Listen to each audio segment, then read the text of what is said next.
Hello and welcome to another video brought to you by the good people at FM Wonderkids. Today we've got our Season 10 review of the Wolverhampton Wonderkids. Spoiler, it's gone very, very well. If you've seen the last couple of episodes, you'll probably know that already. Number one, thank you very much for watching. Number two, don't forget to smash a like on the video if that's what you like. If you like these videos, smash a like on the video. Subscribe if you're new. Why should you subscribe? Every Monday we've got Wonderkids lists going up. If you haven't seen those, check those out. Every Wednesday, this Wolverhampton Wonderkids show, the saga continues, and every Friday, the Man United show. So thank you very much to our patrons as well. If you want to become a patron, there's all sorts of goodies for you. You can download all our tactics, all our shortlists, etc., etc., etc. So thank you very much to all the patrons. Our tactic this year won us the treble. So, not bragging, but it's amazing. It's called the 4-2-3-1 Wonder Press. So these are all the tactics that we've got. Let me have a little look here. So the 4-2-3-1 Wonder Press Mark II. So this will be up on Patreon for the patrons if that's what you're into. The 4-2-3-1 Wonder Press Mark II. And we've got set pieces and everything set up there as well as individual instructions. So let's get straight into it. We've won the Champions League, we've won the Premier League, and we've won the FA Cup. That's the treble. We also won the Charity Shield, but nobody cares about that. We didn't win the Carabao Cup, so there's room for improvement. We could get the quadruple next year. Okay, so Wolves had a fantastic 2028-2029 season. There's no doubt about it. We'll go straight into the transfers then. We did have a comment the other day saying, make sure you tell us what your transfer budgets are. So we'll go to the finances. The transfer budget's just out of your screen there, but the overall balance, £116 million. A profit, 40 million. Income, expenditure this month, blah, blah, blah. So the finances are really good. Basically, we haven't spent all of our transfer budget for the past couple of years, basically because we didn't need to. Our squad we were really happy with. So if I go into the transfers, actually, transfer history. So I think our transfer budget was about £230 million this year. Okay, but we actually had a net spend of 22 million. Like I said, we're very happy with our squad. We just want to keep invested in youth players so that they can then develop and come into our first team. So we'll start with the outs then. Neves, we know, left for a free. At the start of the season, we couldn't get him to sign a deal for a year or two, and he was unhappy, so eventually he went to AC Milan. So Neves has been a great player for us. We know this. So he left with a heavy heart, but he didn't want to sign a contract, so we couldn't make him. He had a testimonial, which he didn't play in because he wasn't at the squad. We'd already arranged a testimonial for him against Porto or something, and he wasn't. He must have been in the stands in the new stadium, which we'll talk about in a little bit. It's a 60,000-seater, absolute beast. So Neves Kamara went out on loan, and he actually got Player of the Year in the Championship for Ipswich. So Kamara, Player of the Year in the Championship for Crystal Palace, Ipswich. Similar colours. So he played 36 games, scored 10 goals, scored 1 pen, and made 4 assists with an average rating of 7.21. So he's coming back full of beans after that season he's had on loan. A few more loanees then. Jose Esensao, goalkeeper. Peter Kucic, he went to Crystal Palace as well. The Slovakian centre midfielder. I'll have a little click on him because I realised that it's a little bit behind my head. They're 22 years old, centre mid. Next up then, Sid, the goalkeeper, went out on loan to Luton. Sid's progressing really, really well, to be honest with you, but we also signed another goalkeeper, which we'll go into in a minute. A few more loanees then, a couple of the young boys. Rojo, we really think is going to be exceptional. So we'll click on his actual profile here. Rojo, centre midfielder, centre defender. Look at that, tackling, first touch, decisions, determination, stamina, etc. So he went out on loan to Brighton. What was his average rating actually? His average rating then in 6.93. So he didn't have a great time out at Brighton. but I'm sure he visited the beach and had a couple of bags of fish and chips down there on the south coast. Not sure who this guy is, but he went out on loan to Stoke. So he's the 19-year-old Italian centre midfielder who's a bit of a... Oh, look at that. Teamwork. He'd be good as our box-to-box. Wonder kid, either-footed. So he went... So he clicked on Rojo again. Excuse me. So he went out on loan. Look at that graph as well. He's doing really well. 19 years old. Maybe he'll come into the first... Well, he won't come into the first team, but maybe he'll be in and around the first team this year, because I do really like the look of that 20 on teamwork, to be fair, as our box-to-box player. He had an average rating of 6.85, so these boys are all doing quite well out on loan. Now, the ins. We bought in Marcus Castro as a youngster, 17 years old, so straight into the under-18s. Very high, quite high potential. The director of football actually signed this guy, so I changed the settings a little bit to allow the director of football to sign players. He signed this guy. It's not too bad. I mean, it looks like he's definitely got potential for the future, 17. Stick him straight into the under-18 squad. This guy as well, I think the director of football signed him as well. Work rate, very, very good. Very promising. Stammer as well. Can't pronounce his name. Dutch, 17-year-old. Merchand from Nice, I think was one of mine. French, 17-year-old centre midfielder. Work rate, teamwork, determination, stamina. So you can see a bit of a trend here. We're going for players with high work rate, good stamina, determination, natural fitness as well, generally, for our gegenpress. It's the way forward. Tony Slattery then, we picked him up from United for 4.3 million. I can't remember if he was transfer listed or not. But he's a wonder kid goalkeeper, who's very young. And look at the stats already, just from sitting on the bench. So we've got 3 good goalkeepers now. So we've got Fayette, Dewhurst, and this guy, Tony Slattery. So we picked him up, wonder kid. Goalkeeper, says there, but he was a wonder kid at the start of the season, I assure you. Fernando Martin Ramos then, we managed to pluck out of the South American leagues. We scouted him and we found that he was going to be an absolute beast, and he's actually better than Freitas. So he went straight in for me. Attributes: tackling, marking, heading, decisions, positioning, acceleration and pace. You can't see the acceleration, it's just behind my head there. He's only 5'10" though, but he's still good at jump. Well, no, his jumping reach is... Oh, I've never noticed that. Jumping reach is only 5. So as long as we got Daniel Hoy, I suppose. Oh God, I haven't noticed that. Jumping reach of 5. I'm not too happy about that. But he's played very well, to be fair. He's had an average rating of 7.12. He's played 30 games in the league. Obviously he hasn't scored any goals, but he's had 2 assists. And then this Ivorian fullback for the under-18s as well, who's got huge potential, but not really anywhere near the first team yet. But look at that determination and decisions and teamwork. So stay tuned for these guys. They'll be working their way into the first team squad. Talking about the first team squad, let's have a little look. So, Fayat Delhati, actually we'll go to the tactics screen here and we'll show you the formation we were using. So essentially this is our best team. Fayat in goal, we know about. Great starts. Delhati kind of got the nod over, I think Kugerstein actually was playing right back more for Patrick Kluivert. As you know, Patrick Kluivert manages the majority of the season for us. So we have a little look at Kugerstein. Kugerstein and Delhati, very, very similar, but look at the mentals on Kugerstein here and the stamina as well. So Delhati played 23 games, got an average of 7.23. Whereas Kugerstein, 7.12 and played 32 games.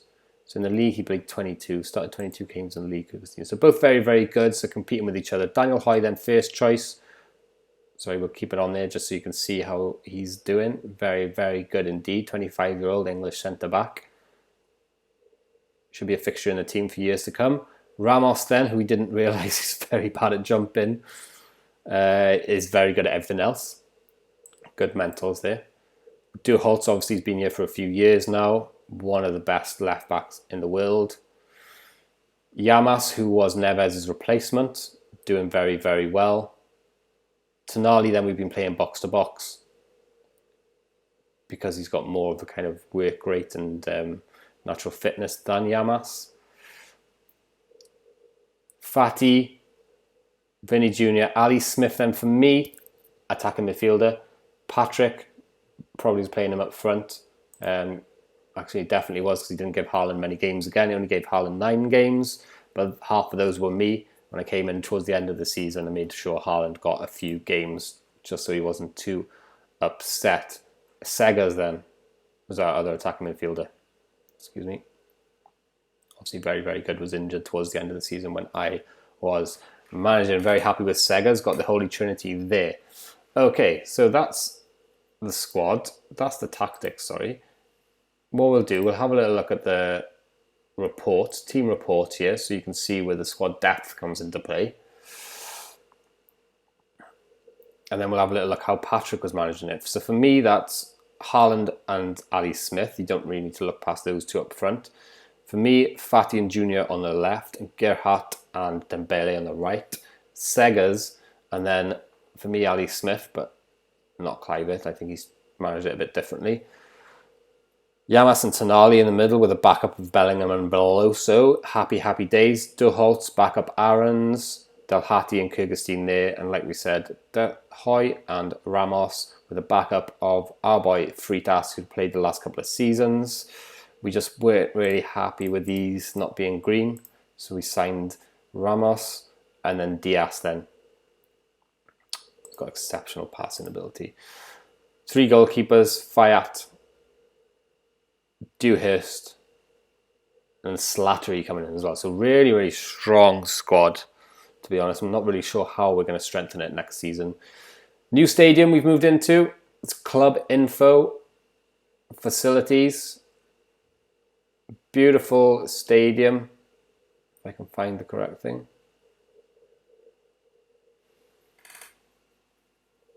Can't find it. Pitch conditions. Stadium sponsor. Right at the top. The Wolves Stadium. Wolverhampton, 60,000 seater. Just finished off this year.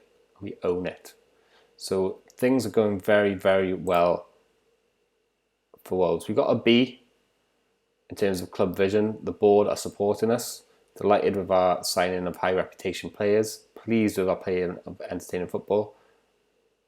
High tempo, etc., etc. On course to be working within a budget. I'm not judging that. Increased commercial revenue. Not happy with the commercial revenue. Maybe we should sign some absolute world-class players to get some shirt sales in there. Maintain club status. So the board are obviously delighted with our performance because we have been doing very, very well. So that's our squad then. Our tactics, the 4-2-3-1 Wonder Press.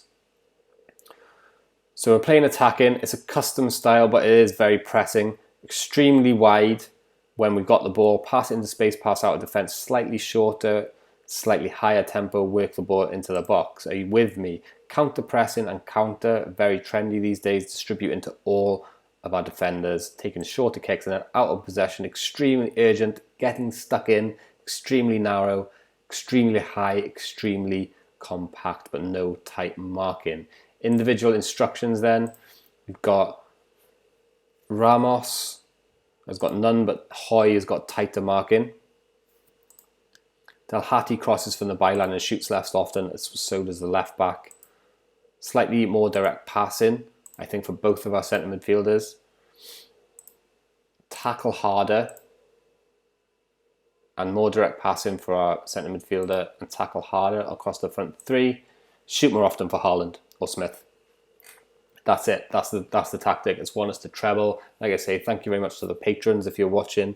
If you'd like to become a patron, you get this tactic. You get all the other tactics we use, as well as all the shortlists updated every single month. So something worth looking at. Schedule then. Let's have a look at how we performed. So, start of the season, managed by myself, managed all the friendlies. We've done absolutely fantastic. Patrick then comes in, draws a couple of games. Obviously he does. Patrick Kluivert manages a few games here. But this is where we start seeing some good results. Does really well away from home there. Few away games where he does really well.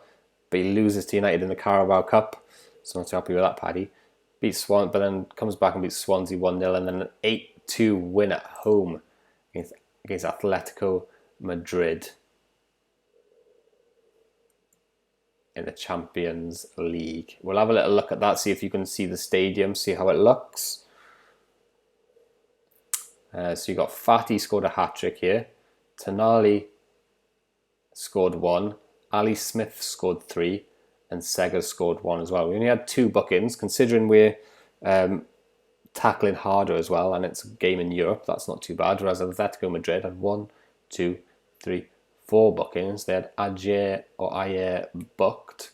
Moise Keane scored 2 as well. Moise Keane is a very good player for me in this game. I don't know if you've come across him before, but he is very good. So we'll just generate this match report now, and hopefully it'll show us a couple of highlights. We've got the highlights on 2D because we do like being able to click on players properly. We've got the replays on 3D. So when we hit a replay here, you should be able to see our lovely brand new stadium. So Fati here, bang. What a goal there from Fati. Hopefully it'll show the replay for you now. No, it doesn't show the replay. Well, that's slightly annoying because I've set it up to show replays. Okie dokie. Never mind that. Salzburg 5-0 Champions League. Blackburn 3-0 at home. Salzburg 3-0. A couple of losses here from Paddy. Don't know what he was doing. 1-0 away at Man City. We'll have a look at the stats of that game. We had 16 shots. Possession looks very... we had a good possession, but they had the one clear-cut chance, which they probably scored from. Chelsea then he lost 2 on the bounce. It's not as bad as our record of, what was it, 5 on the bounce. Stats here. Again, we dominated possession, but they had a couple of clear-cut chances. But we had more shots. But then he gets back to winning ways here against the likes of Leicester, drew with Atletico Madrid, Bournemouth, bet Liverpool there 1-0 away. One of the highlights of the season there. Fati with a goal on the 86th minute. Again, possession, absolutely bossed it, but a very even game there. 4-1 here at Liverpool at home. Ali Smith had a 9.3. 3 clear-cut chances, 28 shots. Possession very even. And if we go towards the end of the season, then if you watch the last couple of videos, we had these 2 live for you, so go back and check those out. We've got a World Club Championship game end of the season, start of next season, depending on how you want to look at it. And that was it. We won the treble. The last game, I myself personally came in around here to manage the team. 24th of April I usually come back. So I think it was literally on this game here where we drew, and then we smashed Tottenham 6-2. And this is where I started playing the players who hadn't been getting games. So Haaland, Greenwood, Bellingham, Freitas, Max Aarons, Dembele I was putting in at left back because these guys were getting a bit unhappy, weren't getting enough games under Paddy Clivett. So for example, if you look here, Paddy Clivett would like to play Smith up front, Vinny Jr. and Fati on the wing, which I do like. He actually played Bellingham here, but he wouldn't play Freitas or anyone like that. So that's that. Obviously, we absolutely smashed it. We'll have a little look at the development centre. Look at our under-23s here. Under-23 squad. We'll go to the custom YouTube reports here so my head's not in the way. We've got some banging potential in the youth team here. So the Rojo, like we spoke about, it's going to be insane. Actually very, very good at the moment. So I don't know how long we can loan this guy out for until he steps into the first team. Maybe another year. We'll evaluate that at the start of next season. Bergman, who we thought was going to step in to that centre-back role, didn't quite manage it last season. He has got better. His position is good. His work rate is better. Maybe he comes in for Ramos next season. He's worth 30 million a year. He played on loan for Sevilla last season. Probably do have to bring him in, actually. if he's going to realise his potential. So he played 31 season stats, average rating of 7.2, so he played really well. Bergman will probably come in next season then, now that we've discovered that Ramos can't head the ball. We'll probably get rid of Freitas and or Diaz, get those Portuguese boys out of the club, and then quite a lot of potential. So we spoke about Sid, for example, here. So that's the under-23s. We go down to the 18s then, who last season I don't think they had many players in the 18s, and we haven't got many here either. A couple of the guys that we signed there, which we spoke about earlier. So this guy had a really good season here in the under-18s. So that's it, I think. So we've done the transfers, we've done all that, we've done the schedule, we've gone through the staff are all the same. So we've still got Patrick Kluivert managing the team for the majority of the season. He's kicking up a fuss if you would have watched the last video, because we didn't let him manage the Champions League final or the FA Cup final, but he did manage the FA Cup final the year before, so I don't know what he's going on about. Stay tuned for more of that. So that's Patrick Kluivert doing his thing. So yeah, we won the treble, and that's it. So next season then we're looking at winning the quadruple. Who knows whether Patrick Kluivert is going to be managing the team or not. We did have a little bit of a falling out. Maybe we'll get someone else in, like one of our staff members, which we did hire, who is very good, who will have a little look now if we can find him, but very, very good staff member waiting in the wings, waiting for Patrick Kluivert to mess up. Look at this guy. Mikel Arteta, 20 motivating. Mikel Arteta, we could see him replace Patrick Kluivert next season, so watch this space. Guys, thank you very much for watching. Don't forget to smash a like on the video. Subscribe if you're new. Head on over to Patreon if you really want to support the channel. You can download this treble winning tactic as well as all of our shortlists that we use. See you next Wednesday.